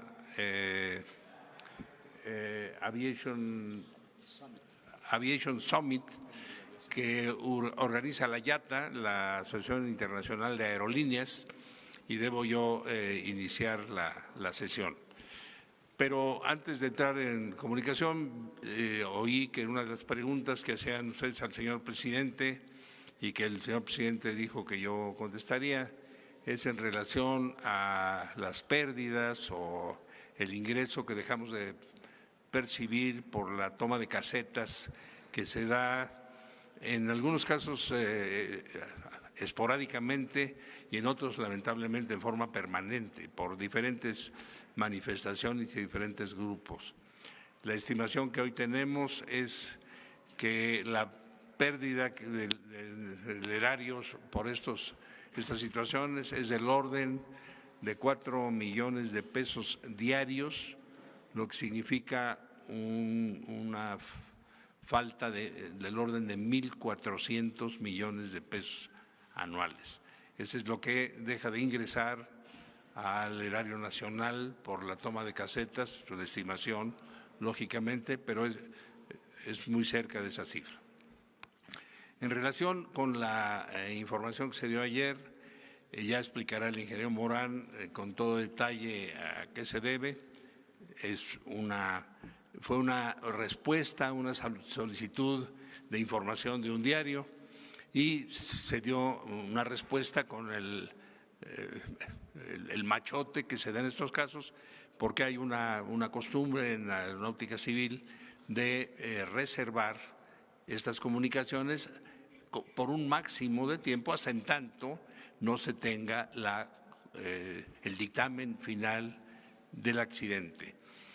Yo quisiera recordarles que unos días después del accidente, aquí mismo, ante ustedes, expresamos, yo lo hice personalmente, cómo se había dado esa comunicación. Sin embargo, hoy lo volveremos a relacionar cuidadosamente. Yo tuve una falla porque dije que había habido 9 comunicaciones de la torre de control buscando el helicóptero sin tener respuesta. No fueron 9, fueron 11 intentos de la torre de control. Ahora lo vean ustedes con todo detalle. Hay un lapso entre que sale el aparato, envuelve y se comunica con la torre de control y estas comunicaciones fallidas, que es del orden de 15 minutos, o sea, en la grabación hay 15 minutos en donde no pasa nada, lo vamos a brincar. Se presentará la comunicación y la comunicación con los 15 minutos de lo que se dice en la torre de control estará a la disposición de aquel que guste tomarse 15 minutos. Pero explicaremos con todo detalle esto y también el ingeniero Morán va a aprovechar el momento y la presencia y la atención de todos ustedes para decirles cuál es el estado que guardan las investigaciones en relación a este mismo lamentable caso. Les agradezco yo su atención. Dejo al ingeniero Morán y me disculpo, les ofrezco una disculpa porque tengo pues que ir a atender esta reunión. No, bueno, eso lo dijimos el primer día, fue una instrucción del presidente y ayer el señor presidente decía, bueno, independientemente que hubiera, no es el caso, pero que hubiera una decisión de reservar esta información, ya por sus instrucciones se planteó ante las instancias correspondientes, diciendo que en este caso particular nos olvidamos de esa restricción y habla absoluta transparencia. Hoy lo verán con el caso de la comunicación, absoluta transparencia, como se dijo en un principio, en todos los elementos de información que vayamos teniendo en relación con este lamentable suceso. No habrá ninguna ocultamiento, ninguna simulación, ni ningún maquillaje de ninguna información ni cifra. La transparencia será total y quedará plenamente documentada. ¿No tiene límite legal para transparentar información de la investigación? No, ninguno. O sea, queda absolutamente transparente todo en todo momento. O sea, no tenemos ninguna restricción para presentar nada. O sea, no vamos a dar información que permita especulación y porque falta un poco más, no. En el momento en que esté el dictamen, y el ingeniero Morán lo va a explicar con todo detalle, en el momento que esté el dictamen de los expertos, en donde están participando de 4 países, el nuestro incluido, en el momento que se tenga el dictamen habrá una total transparencia. Y lo que se pueda ir informando en el camino también se irá informando. Aquí no habrá ocultamiento de nada. Tenemos la instrucción y la decisión y la vocación de que haya absoluta transparencia en este caso. Ahora lo va a explicar el ingeniero Morán con toda, bueno, no con toda precisión porque no tenemos una idea precisa, pero con toda claridad y con toda transparencia. Secretario, antes de que se vaya, sí, porque ha sido un tema también, ha sido un tema general para, digamos, en los últimos días con el presidente, que tienen que ver con otro tema, pero lo aprovechamos. El tema de las licitaciones, en el caso de la Secretaría. ¿Cuál es el porcentaje exacto de obras que han sido licitadas? Porque el presidente ofreció una cifra y hay algunos reproches de otros organismos o otras investigaciones que dicen lo contrario. ¿Cuál es el porcentaje de licitaciones en las obras y cuál es su perspectiva al respecto? Mire usted, tenemos diferentes etapas. Se licitó hace poco con invitaciones a 3 o más empresas locales en función de dónde se iba a hacer. Se hicieron 300, no me acuerdo exactamente el dato, 300 y tantas licitaciones para lo que se llama conservación rutinaria, porque esa conservación, y lo hicimos así dentro de la ley y como está establecido, con la participación de órganos externos, con la participación de invitados, de observadores ciudadanos, en todas las entidades donde vamos a trabajar para la conservación rutinaria, porque esta se tenía que empezar de inmediato. No podemos esperar licitaciones que tarden 1 o 2 meses, porque entonces empezamos la conservación en época de lluvias y ya echamos a perder las carreteras. Eso ya está trabajando. Se invitó en este caso a 950 más o menos en empresas fundamentalmente locales para participar en las licitaciones. Fueron 300 y pico de licitaciones, en donde todo los recursos que tenemos para conservación rutinaria ya se licitaron totalmente. Y se ha empezado a licitar ya obras, estas sí todas con licitación abierta, por invitación abierta, hoy es 28, para el día de hoy debemos tener del orden del 70% de lo que se refiere a carreteras, que fueron los datos que dimos. El 70% de las licitaciones de carreteras ya están, o ya se están fallando o están en proceso de fallarse, pero ya están todas presentadas. Todas son licitaciones abiertas, absolutamente transparentes, y tanto las presentaciones de las licitaciones como los fallos están siendo transmitidos en directo por Internet. Cuando no se puede, porque en alguna localidad no tenemos alguna forma, se graban y se suben de inmediato a la página, y entonces estamos invitando, cuando son en las regiones, a un representante de la Universidad Pública local, al representante de Ingenieros Civiles, al representante de la Cámara Mexicana de la Industria de la Construcción, para que estén presentes y para que vean cómo se lleva a cabo el proceso con toda transparencia. Esas son las cifras que tenemos ahora. Esta Cámara Mexicana de la Industria de la Construcción se ha mencionado como que se está utilizando para que ella elija cuáles son las empresas que pueden. No, de ninguna manera. No. Cuando hay invitación, las estamos nosotros seleccionando en la región. Empresas probadas, empresas que tienen certificación, que sabemos que tienen ingenieros y maquinaria, porque la queja que tuvimos siempre es que había empresas centrales que ganaban los concursos y después iban a las localidades a subcontratar a esas empresas que tienen maquinaria. Entonces, lo que estamos haciendo es invitar a las empresas para que en lugar de que sean subcontratistas, sean contratistas.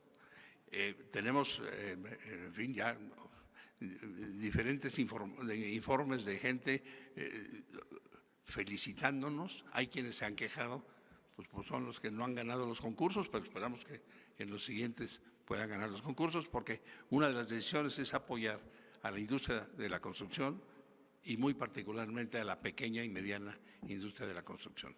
Entonces, ¿no se utilizará ningún organismo para definir qué empresas pueden participar? No, de ninguna manera. Lo hará directamente la Secretaría. Eso, ahora, sí, lo que sí dijimos es que sí queremos que los organismos públicos den su punto de vista sobre la certificación. Queremos decirle esto también. Todas las empresas invitadas, antes de ser invitadas, solicitamos de la Auditoría Superior de la Federación y de la Secretaría de la Función Pública su expediente para que sepamos que no tienen ningún impedimento para ser invitadas.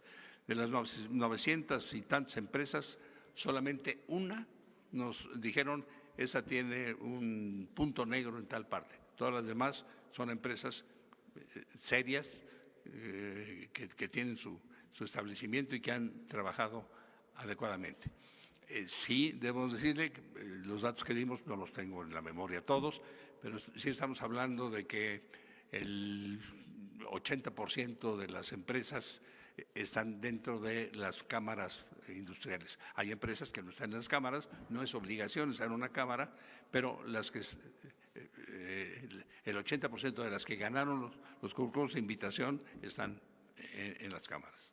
Muchas gracias.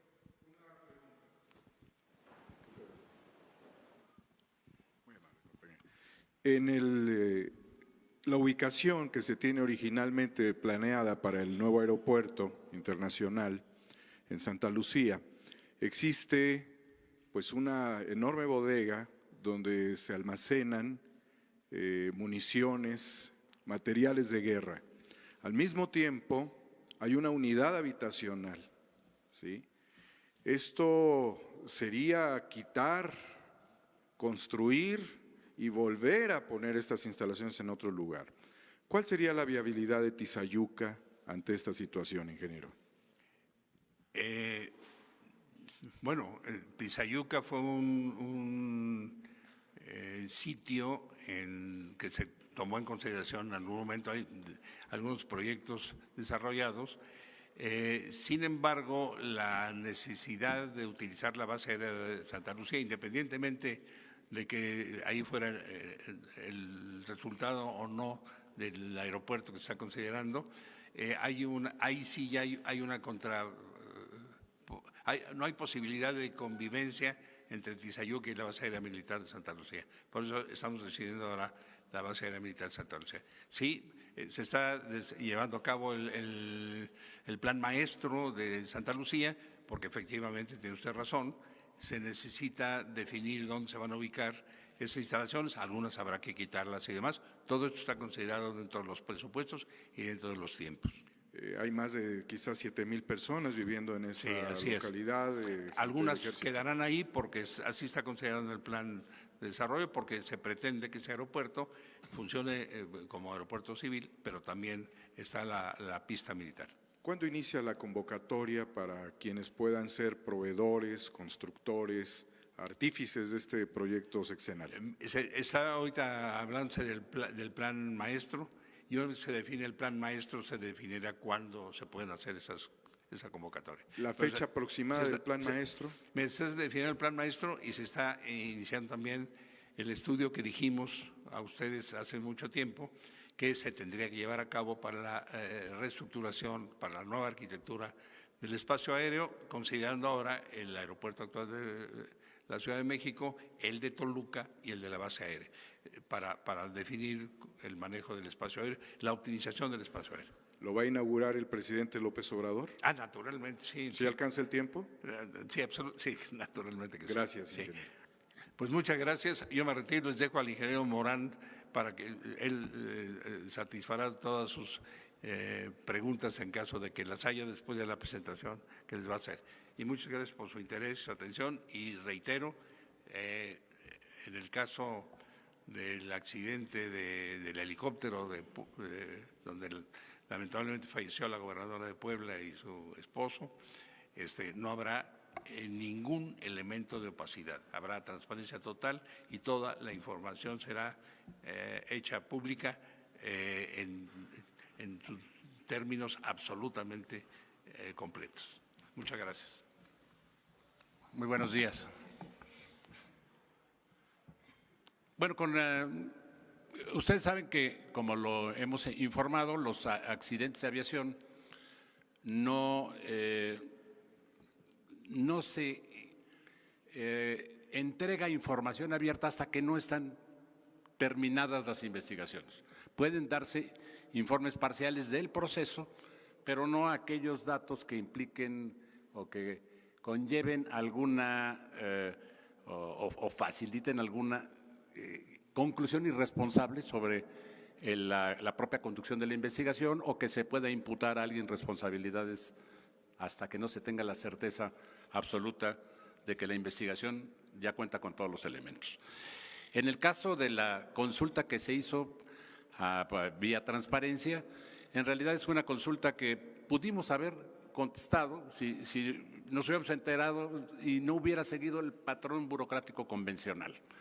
En las investigaciones hay de accidentes de aviación, ocurre con frecuencia que nos piden estos mismos datos.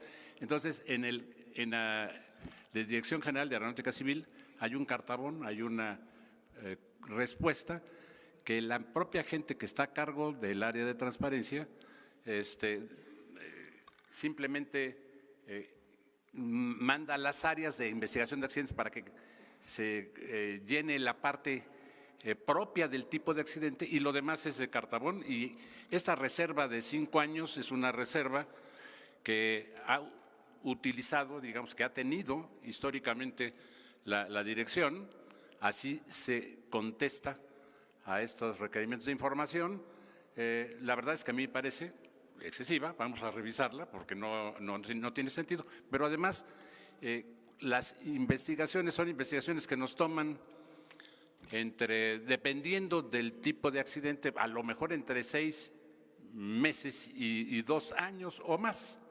Así ocurre en el mundo y en México también. Entonces no hay por qué irnos a una reserva más larga. Es decir, esa reserva es simplemente para poder darle tiempo a la terminación de la investigación. Estas reservas, por otra parte, están fundamentadas pues, en las normas internacionales de la aviación. Aquí simplemente le estamos apuntando a ustedes lo que es el anexo 13 de la Organización de la Aviación Civil Internacional. En el tema de investigación de accidentes de aviación, se protegen los registros de las investigaciones de accidentes y acá se expresa el Estado que lleve a cabo la investigación de un accidente o incidente no dará a conocer los registros siguientes para fines que no sean la investigación de accidentes o incidentes. Lo que sigue es importante porque aquí está una salvedad. Nosotros pudimos haber dado a conocer, de haberlo sabido, pues, y de hecho lo dimos a conocer cuáles eran las comunicaciones que se habían dado entre Torre y el capitán de la aeronave. Ahorita se las vamos a presentar tal cual se dieron. Pero, en fin, como ustedes ven aquí, en el recuadro marcado, las grabaciones de las conversaciones en el puesto de pilotaje, las grabaciones de las imágenes de a bordo y toda transcripción de las mismas, es de los que están restringidos mundialmente. Así es como opera. En el caso del reglamento europeo, aparece prácticamente con las mismas palabras, ¿no? Protección de información sensible en materia de seguridad. Los siguientes registros no serán publicados o utilizados para fines distintos de la investigación de seguridad, y aquí aparece registros de voz e imagen de la cabina de pilotaje y sus transcripciones, así como registros de voz dentro de las unidades de control del tránsito aéreo, garantizando asimismo que la información no pertinente en el marco de la investigación de seguridad, en particular la relativa a la intimidad personal, se proteja adecuadamente sin perjuicio de lo dispuesto en otro apartado. Bueno, por esas razones no se da respuesta, no se da la respuesta que probablemente se hubiera deseado. Ahora, en realidad, como les digo, este es un tema de relevancia nacional. No hay ninguna razón por la que nosotros no pudiéramos desincorporar de la condición de información reservada lo que fue la comunicación entre torre y piloto. Nos tomamos la precaución de sí solicitar a la unidad de transparencia de la Secretaría el que desincorporara la condición de información reservada a esta información, a este dato que vamos a dar a conocer a ustedes. Este es el documento oficial de servicio a la navegación en el espacio aéreo de las comunicaciones que se dieron entre la el helicóptero y la torre de control de Puebla. Es el documento oficial. De la parte de abajo está mostrando las comunicaciones escuetas, que así se dan en la aviación, entre la torre y el helicóptero. Aquí aparece un ampliado para que lo puedan ustedes observar con mayor claridad. Aquí aparece desde la primera comunicación que se está dando, es entre el piloto del helicóptero y la torre. Entonces, lo que manifiesta el piloto del helicóptero, aquí aparece el horario, la columna que aparece en la izquierda, es la hora universal, la hora del meridiano de Greenwich en Londres. Son las 20 horas con 34 minutos, o sea, las 2 de la tarde con 34 minutos, que es el helipuerto, del que finalmente no salió, pero bueno, del helipuerto, lo reporta así el piloto, saliendo del Triángulo por tal Radio Capital en la Ciudad de México, con dirección hacia Radio Capital, Ciudad de México. Bueno, viene la respuesta de la torre: Bravo, Oscar November, 3027, llamar a 2 millas antes de cruzar la estación. Este 3027 es una información que tiene que ver con el ajuste que se tiene